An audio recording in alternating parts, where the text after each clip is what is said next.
ராஜபக்ஷக்களுடைய வளர்ப்பு நாய் ஒன்று அப்படித்தான் பலராலும் அழைக்கப்படுவார்கள். இது நான் சொல்லவில்லை, பலரால் அழைக்கப்படுவது அப்படித்தான். ஒரு செல்ல பிராணி, ராஜபக்ஷக்களால் வளர்க்கப்பட்ட ஒரு வளர்ப்பு நாய் அப்படி என்று தான் இவர் அழைக்கப்படுவார். இவர் தான் பெயர் போன பல குற்றச்சாட்டுகளுக்கு உரித்தான சஜின்வாஸ் குணவர்தன.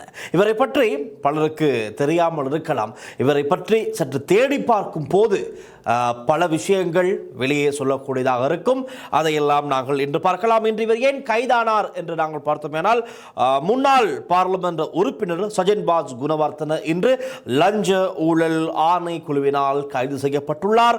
சுமார் 243.8 மில்லியன் ரூபாய் பெறுமதியான சட்டவிரோத சொத்துக்களை ஈட்டியதாக சுமத்தப்பட்ட குற்றச்சாட்டில் அவர் இவ்வாறு இன்று கைது செய்யப்பட்டிருக்கின்றார்.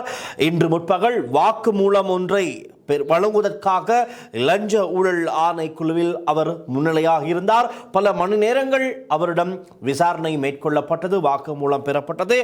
முடிவில் அவர் கைது செய்யப்பட்டார்.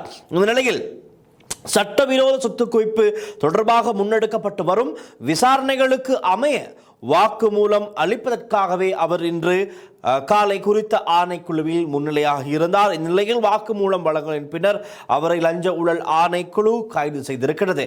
பின்னர் இவர் நீதிமன்றத்தில் முன்னிலைப்படுத்தப்பட்டார். நீதிமன்றத்தில் என்ன ஆனது என்றால், கைதான முன்னாள் பாராளுமன்ற உறுப்பினர் சஜின்வாஸ் குணவர்தன எதிர்வரும் 24ஆம் தேதி வரை, அதாவது மார்ச் மாதம் 24ஆம் தேதி வரை விளக்கமறியலில் வைக்கப்பட்டுள்ளார். சுமார் 243.8 மில்லியன் ரூபாய் பெறுமதியான சட்டவிரோத சொத்துக்களை ஈட்டியதாக சுமத்தப்பட்ட குற்றச்சாட்டில் லஞ்ச ஊழல் ஆணைக்குழுவார் அவர் இவ்வாறு கைது செய்யப்பட்டிருக்கின்றார்.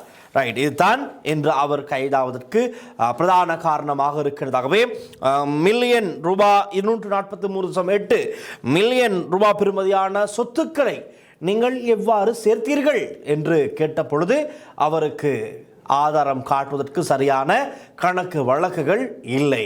ஆகவே சொத்துக்கள் எல்லாம் எப்படி வந்தது, இதன் மூலமாக நீங்கள் இவ்வளவு சம்பளத்தை பெற்றீர்கள், எங்கால் உங்களுக்கு சம்பளம் கிடைத்தது, எங்கால் உங்களுக்கு பணம் கிடைத்தது, இவ்வளவு சொத்துக்கள் எங்கிருந்து உங்களுக்கு கிடைத்தது என்றெல்லாம் கேட்ட பொழுது அவர் வாயாலே மாட்டிக்கொண்டார். இப்படி இன்னும் பல பேர் இருக்கின்றார்கள்.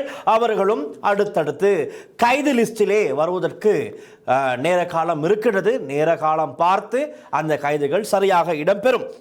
ஆகவே 2010-2015ஆம் ஆண்டு கால பகுதியில் தெரியும், அப்போதைய ஜனாதிபதி மஹிந்த ராஜபக்சவினுடைய அரசாங்கத்திலே மிக நெருக்கமாக செயற்பட்ட ஒருவர், பாராளுமன்ற உறுப்பினராக இருந்தவர்.